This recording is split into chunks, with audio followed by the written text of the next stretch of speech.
Trata-se da psicóloga clínica Raquel Seixas, a quem agradeço a presença nos estúdios da Onda Viva, e pedia, Raquel, desde logo para se apresentar um pouco, para falar sobre as principais áreas, neste campo muito vasto, que é naturalmente a psicologia. Quais as principais áreas a que a Raquel se dedica, estudou naturalmente e se vai profissionalmente preparando para atender os pacientes? Ora, muito boa tarde. O meu nome é Raquel Seixas, sou psicóloga clínica no Serviço de Neurociências do Hospital Senhor do Bonfim. Como essencialmente trabalho a saúde emocional no seu todo, contudo, com algumas especificações na saúde, na intervenção psicológica na saúde da mulher, na temática da menopausa, na importância da intervenção psicológica, no luto gestacional, na depressão pós-parto, no luto, em geral, e ansiedade e depressão. Portanto, são estas as tónicas em que eu trabalho, mas com um especial enfoque nesta questão da saúde na mulher, muito com vista ao trabalho da menopausa, da depressão pós-parto e do luto gestacional. São áreas de interesse que, como é que surgem na sua vida profissional?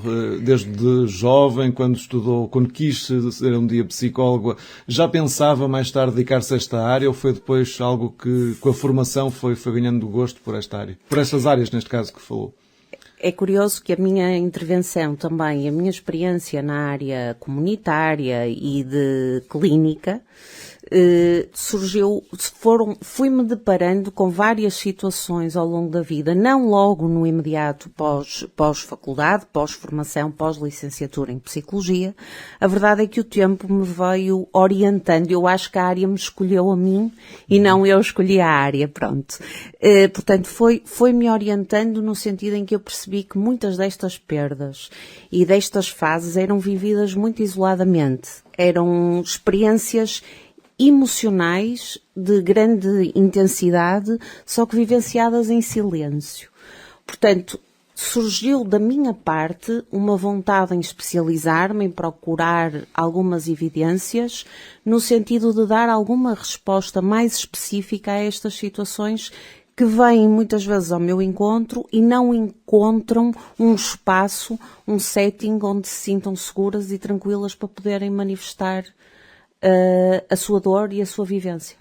Mas intervém apenas nestas áreas ou por vezes é chamada a cobrir outras áreas que não as que há pouco mencionou? É assim, dentro da ansiedade, da depressão, todas essas questões que vêm à consulta, estando eu num grupo multidisciplinar, sendo percebido por mim de que existem profissionais com um perfil mais adaptado à situação que traz a pessoa ali, obviamente encaminharei e tratarei de fazer esse encaminhamento. E vice-versa. De resto, exatamente. Por isso mesmo é que vamos fazendo este tipo de especialização, no sentido de procurarmos dar uma resposta mais adequada e o mais completa possível.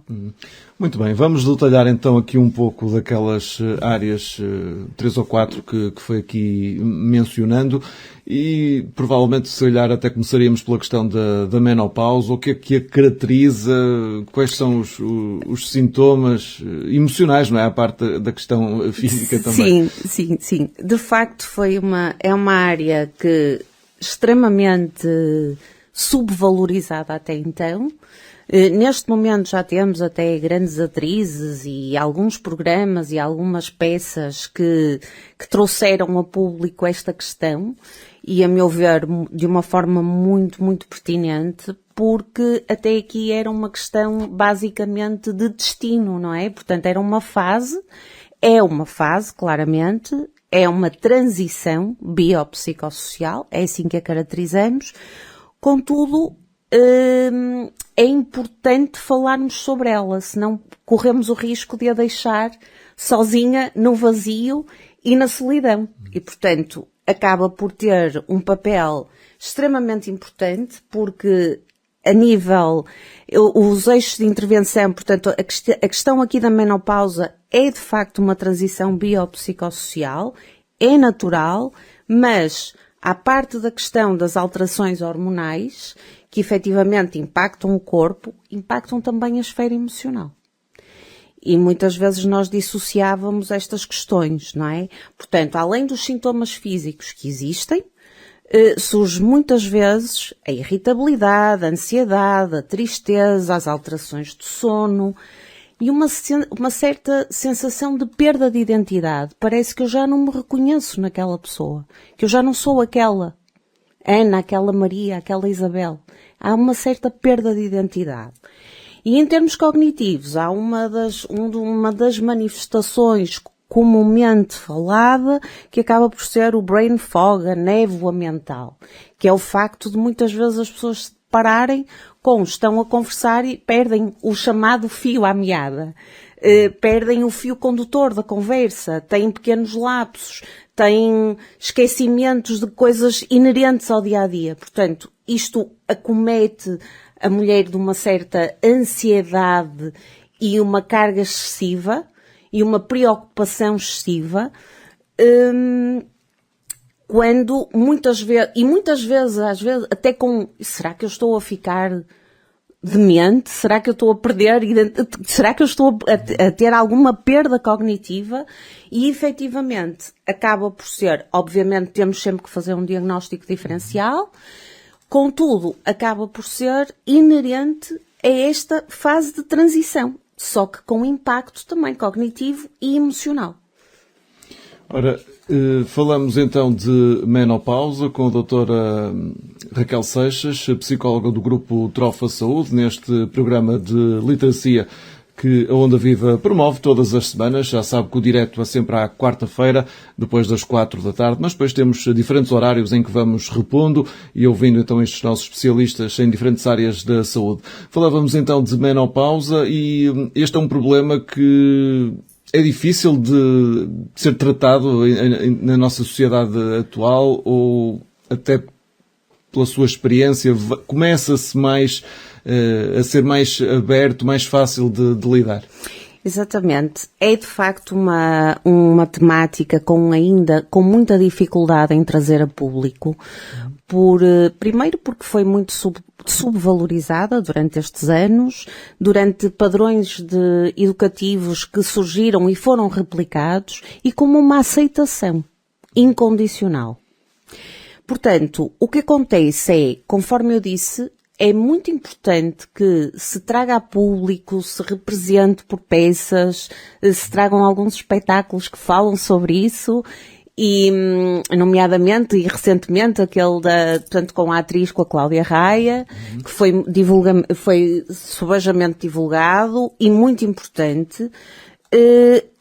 Todas essas exposições, essas opiniões, essas informações, que juntamente com diferentes áreas, porque diferentes áreas da medicina, da psicologia, entram aqui em esfera de contacto, não é? Temos, além da ginecologia, temos a nutrição, temos a cirurgia, temos a medicina geral e familiar, a medicina interna. Portanto, há um todo e há um conjunto no sentido de promover qualidade de vida nesta fase transicional.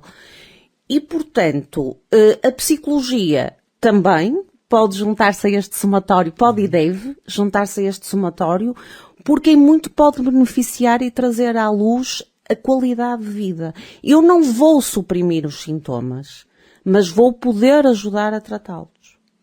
E a lidar melhor com eles. Este é um problema, uma situação que tem uma idade à qual devemos começar a estar mais atentos. Sabemos ali na casa dos 40 anos. Sim, eventualmente podemos falar da perimenopausa, que é curiosamente uma das idades que antecede a menopausa, que pode ter uma duração variável entre 5 e 10 anos antes da menopausa, pode acontecer isso. A partir dos 40, em média, nas mulheres portuguesas, pode começar a verificar-se algumas destas sintomatologias e, curiosamente, é uma das fases mais pautada pela flutuação hormonal. Portanto, onde ela mais se expressa.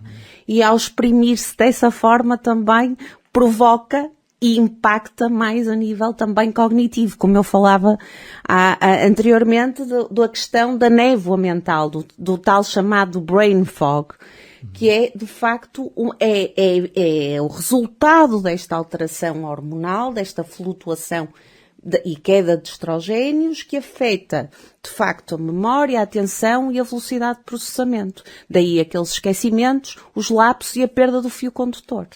Portanto, tudo isto eu acabo por aceitar melhor a partir do momento em que eu também perceba melhor que isto é uma condição, que isto é uma fase e que eu, de facto, tenho que me reestruturar e readaptar a esta fase e reestruturar a minha fase identitária enquanto mulher, integrando-a e aceitando e não combatendo contra.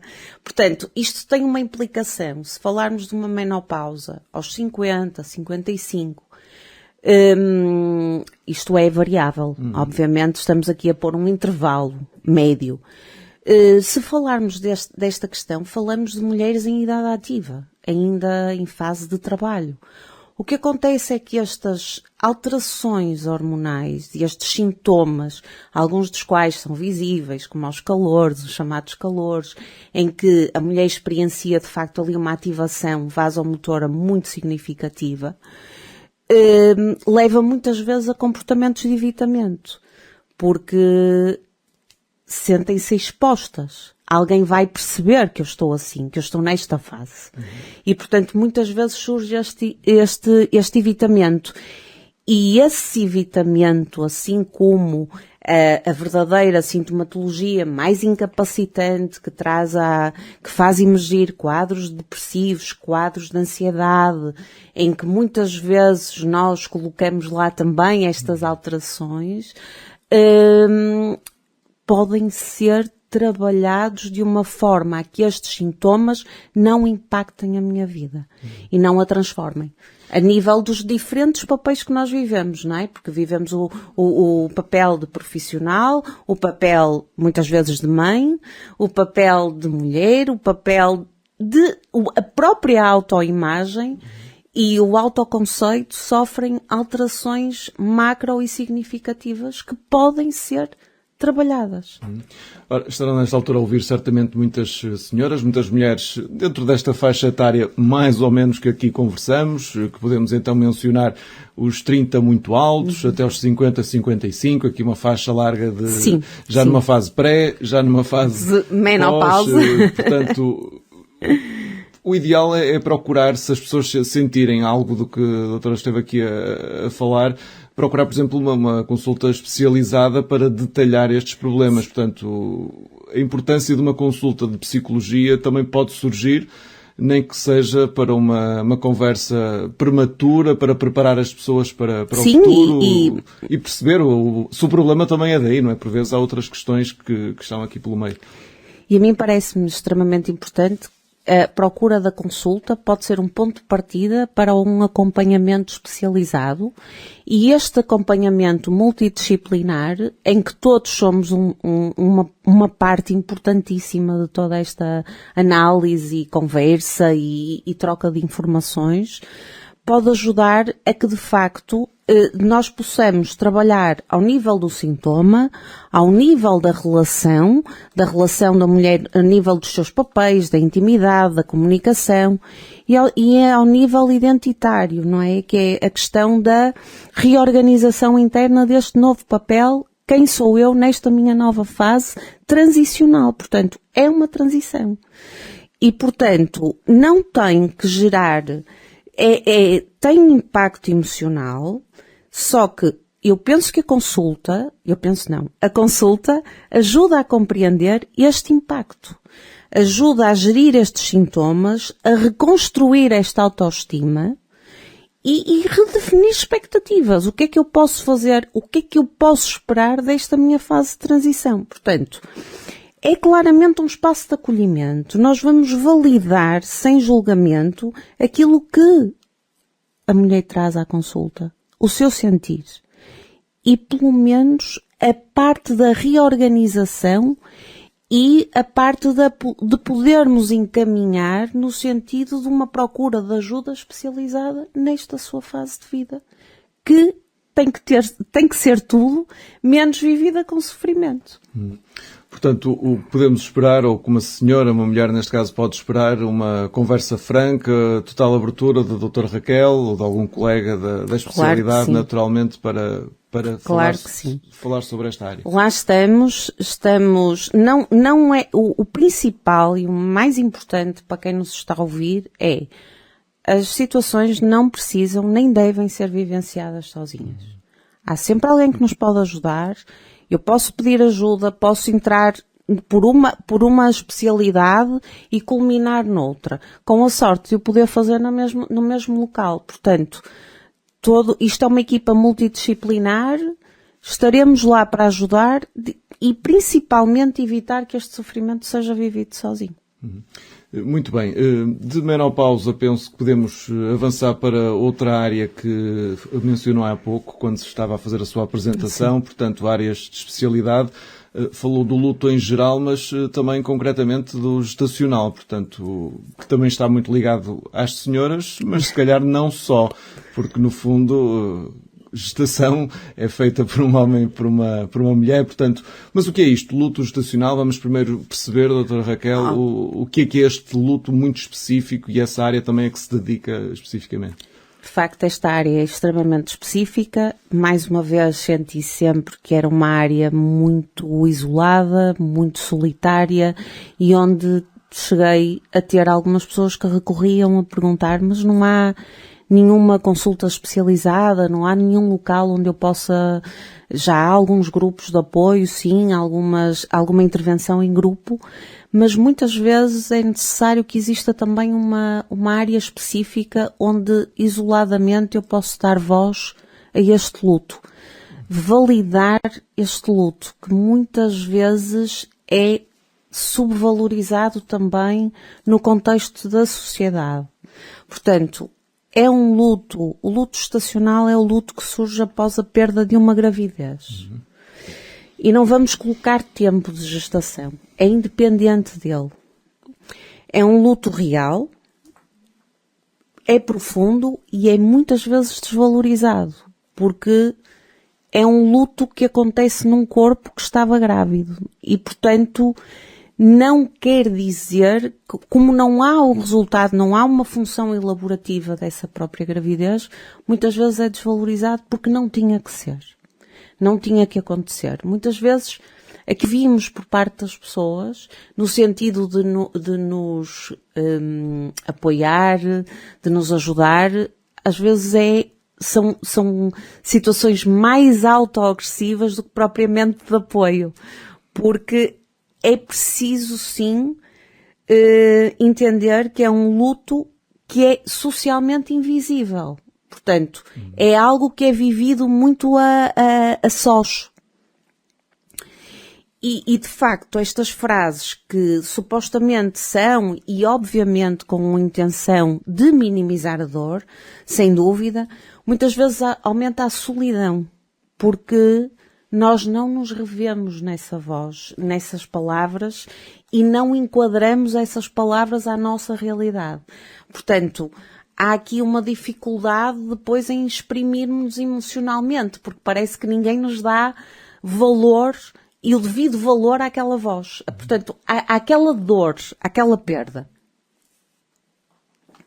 Ora, este é um luto gestacional, como há pouco eu referia, que pode afetar também o homem indiretamente, também trata de, ou é mais, no caso das senhoras, são as próprias grávidas, sim, não é em si? Sim, Daí há sim. pouco eu ter colocado essa questão também, não sei se podemos falar também de afetar o marido, neste caso, ou o pai. Claro que esta é uma dor vivida. Aliás, até a família em si, não? Os avós, eventualmente, os irmãos, se calhar podemos estender isto à família. Isto muitas vezes há uma situação que pode levar a uma necessidade da intervenção de casal, e isso também é uma situação que deve ser acompanhada. Não especificamente, não serei a melhor pessoa para fazer a esse nível, mas há com toda a certeza resposta para também trabalhar a questão na intervenção de casal. Agora, o papel, logicamente que a dor é sentida a dois, com uma tónica diferente. Há diferentes tipos de dores. As dores são diferentes, são sentidas de forma diferente e expressas também de forma diferente. Mas não podemos deixar de impactar a importância do progenitor, do pai, no sentido da sua vivência, da sua dor. É importante também auscultarmos aqui esta parte. E os irmãos e a família, portanto, perceber um bocadinho como é que esta perda também está a ser vivenciada e gerida nesta dinâmica familiar. Daí a importância então da família e o papel que ela pode ter na recuperação e no ultrapassar desta dor, não é? Porque claro. Será uma dor que nunca se perde, porque no fundo perder um filho, ainda que não tenha nascido, é sempre uma dor que fica para a vida, não é? Sim, perdeu-se, a questão é, o que é mais necessário é compreender que este luto é legítimo. E que não se resolve com pressa. Nós temos que validar, integrar e reestruturar a nossa vivência depois desta perda. Portanto, sem pressa. Essencialmente, o que é mais importante é eu estar presente enquanto família, eu escutar e eu validar aquilo que alguém me diz. Eu não preciso de interferir na escuta, eu posso só escutar. E esta escuta é importante ser feita e ser validada. Porque cada sentir é único. A expressão de uma dor e de um luto é única e é individual. Mas como é que se pode manifestar, por exemplo, de uma forma... Há pessoas que ultrapassam bastante bem, diria, mas há outras que... E se calhar são esses os casos que merecem essa preocupação e atenção dos psicólogos. Sim, porque realmente cada mulher, cada situação, esta vivência deste luto é de uma forma única, não é? A expressão é individual. Enquanto que se podem experimentar alguns dos sintomas mais comuns que se vão experimentando, que vão referindo, é muito esta tristeza intensa, a culpa, o porquê. Porquê a mim? Porquê é que me foi acontecer? Ansiedade, sim. O vazio, porque de repente sai de casa, mas quando regressa as coisas estão organizadas no sentido de receber uma criança e a maior parte das vezes isso, claramente que quando se regressa há todo um confronto com esta nova realidade. E de facto o impacto muito sentido na relação com o corpo, novamente, que é uma fase de facto de mudança clara e objetiva e real, só que há uma necessidade de uma adaptação a este novo corpo que foi espaço e casa para um bebê e de repente deixou de o ser. Portanto, há toda uma readaptação e uma reestruturação que implica emoções intensas e que precisam de ser validadas e escutadas. Porque só assim eu me consigo reestruturar. No início desta parte em que começamos a falar do luto gestacional, referiu que não interessava propriamente o tempo. Portanto, a gestação pode estar com 4 meses, mas também pode estar com 8 ou 9. Sim. De qualquer das formas, isso faz diferença, até na questão do corpo que falou agora. Portanto, se calhar é mais duro no final da gravidez, não é? Porque a pessoa esteve e a expectativa cresceu de dia para dia, preparou tudo para essa recepção que depois não acontece. Cada situação ou cada dor emocional de cada mulher é de facto vivenciada de uma forma muito única. Porque nós temos uma história, não é? Esta mulher, antes de ser mãe, tem uma história pessoal e tem uma narrativa própria. E, portanto, nós não sabemos que luta e que expectativas já foram vivenciadas anteriormente, que fez com que o impacto da perda tenha ela o tempo de gestação que tiver, seja entendida e sofrida de uma forma intensa e invasiva. Portanto, temos que ter sempre em atenção a vivência da dor. Há uma perda, é uma perda real, é uma perda gestacional, mas é uma perda. Seja ela com o tempo que for, tem que ser entendida à luz de uma perda. E a consulta de psicologia aqui neste caso concreto, de que forma é que também pode ajudar? Portanto, eu penso que a consulta de psicologia acaba por ser uma área em que pode, à semelhança da perda, é ajudar a integrar esta perda, ajudar a compreender o impacto emocional e a reconstruir este significado. Portanto, essencialmente, o trabalhar, o validar, o dar suporte e o escutar serão condições-chave para uma reconstrução de um significado e da vivência com esta perda, sem impactar o funcionamento. Portanto, ou seja, ajuda essencialmente porque ao validar, ao escutar e ao suportar, nós vamos ajudar a reorganizar e a reestruturar cognitivamente, emocionalmente, todas estas questões para as quais é importante nós estarmos lá com o tempo da mulher, com o tempo da pessoa, ao seu tempo e ao seu ritmo. Este interesse pela área do luto gestacional, portanto, a consulta mais com a mulher, com a futura mãe, que o deixa de ser, nasce, no fundo, de uma problemática que é o luto em geral. Portanto, terá, na sua carreira, portanto, profissional, apercebido dessa lacuna que poderia existir, ou desse gosto que acabou por desenvolver para ajudar as mulheres, mas, no fundo, já percebi, de acordo com a sua apresentação, também de que esta foi uma área de interesse que cedo acabou por se orientar, portanto, por se dedicar. O porquê, em geral, desta temática do luto? O luto, de facto, é uma temática universal. E é transversal a qualquer um de nós, enquanto seres humanos, porque todos nós passamos processos de luto, mais cedo, mais tarde, é inevitável, não é? Dizemos mesmo, a perda é inevitável. Mas continua a ser, e eu sinto muito, que é um tema muito evitado. As pessoas não é universal, é transversal e evitado. Porque as pessoas sentem que não podem demonstrar a sua vulnerabilidade. Se nós nos lembrarmos, por exemplo, em certos rituais como os próprios funerais, grande parte da mensagem que alguém que nos vem prestar uma homenagem, que vem ter connosco, é sempre: tens de ser forte. Parece que não há aqui um lugar para a minha vulnerabilidade, para a minha dor, para a minha percepção da perda. E, portanto, eu sinto que as pessoas, muitas vezes, têm por missão, digamos assim, terem de ser fortes e muitas vezes só precisam de um espaço onde possam ser vulneráveis. Onde podem e devem ser vulneráveis. Porque nós temos que falar e validar estes sentimentos.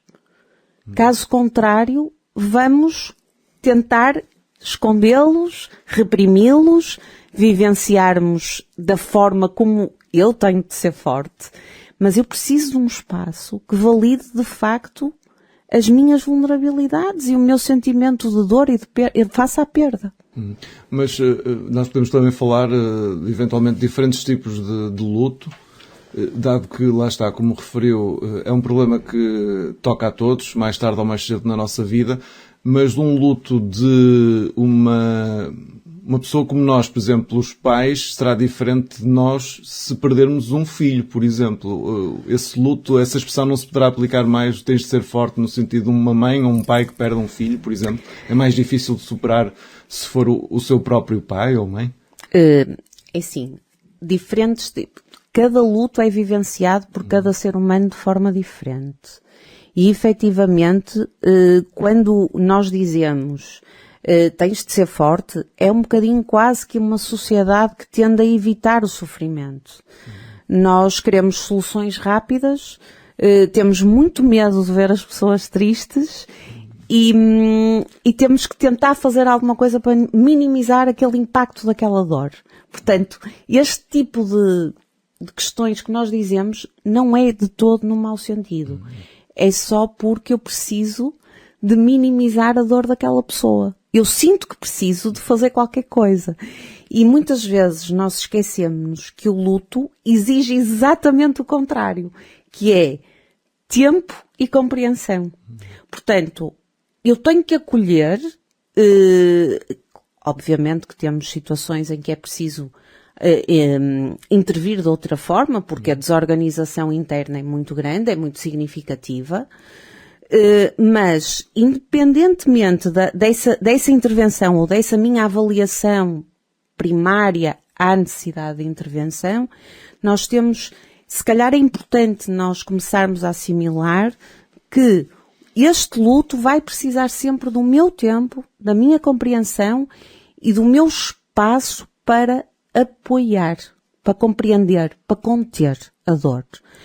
E portanto, essa dificuldade ou o evitamento da temática é muito pela necessidade de nós evitarmos o sofrimento. Só que o sofrimento não pode ser evitado. Portanto, mas temos... há sofrimentos que se quase eternizam, não é? Há uma internalização do próprio sofrimento porque não há uma verbalização também dele, não é? Mas alguns são difíceis de aceitar, se calhar também, não sei se... Há pessoas que muitas vezes que dizem, já ouvimos casos de pessoas a dizer que já não vivem, sobrevivem, não é? Quando perdem alguém ente querido que nunca mais conseguem ultrapassar. Como é que se lida com situações deste género? Aí é importantíssima uma consulta de psicologia, não é? Um acompanhamento permanente. É muito importante porque a psicologia vai ajudar precisamente a dar o espaço, conforme eu estava a dizer, da questão do tempo, da compreensão, da validação. A psicologia vai oferecer este espaço. É um espaço seguro. A pessoa chega ali e está acolhida, está com alguém isento de julgamentos. E neste espaço é importante que a pessoa possa exprimir a sua emoção, a sua forma de se sentir, a sua incapacidade de exprimir esta emoção. Portanto, a ideia é, nós ao validarmos e ao compreendermos este processo, ajudamos a pessoa a desenvolver estratégias de adaptação e reintegração interna da vida com esta perda. Eu não vou eliminar a perda, eu vou integrar e adaptar a minha vida com esta perda. Vou ressignificar com a perda. Mas de qualquer das formas, continua a ser difícil falarmos desta temática, de falar de luto. Como é que a psicologia pode ajudar cada um a viver esse luto? Não sei se por vezes as consultas são individuais, se são em família, por exemplo. Sim. Que tipo de apoio é que pode ser prestado por um psicólogo? Normalmente a consulta é individual. Se houver necessidade de intervenção da família ou se algum dos membros quiser e o paciente assim o aceitar, podemos receber e falar com o familiar também, porque às vezes ajuda a contextualizar e a caracterizar e melhor a situação que traz a pessoa à consulta. Contudo, essencialmente, o mais importante é percebermos que no luto nós temos essencialmente que validar a expressão emocional do paciente e ajudá-lo de facto a compreender este processo, ajudar a integrar, a trabalhar as emoções, não a evitá-las, no sentido de aprender e desenvolver esta nova realidade, esta nova reestruturação com esta perda. Portanto, integrando, internalizando esta perda. Ora, doutora Raquel Seixas, está no Grupo Trofa Saúde já há algum tempo, está neste departamento de Neurociências. Recentemente chegada há cerca de 2 semanas. Pronto.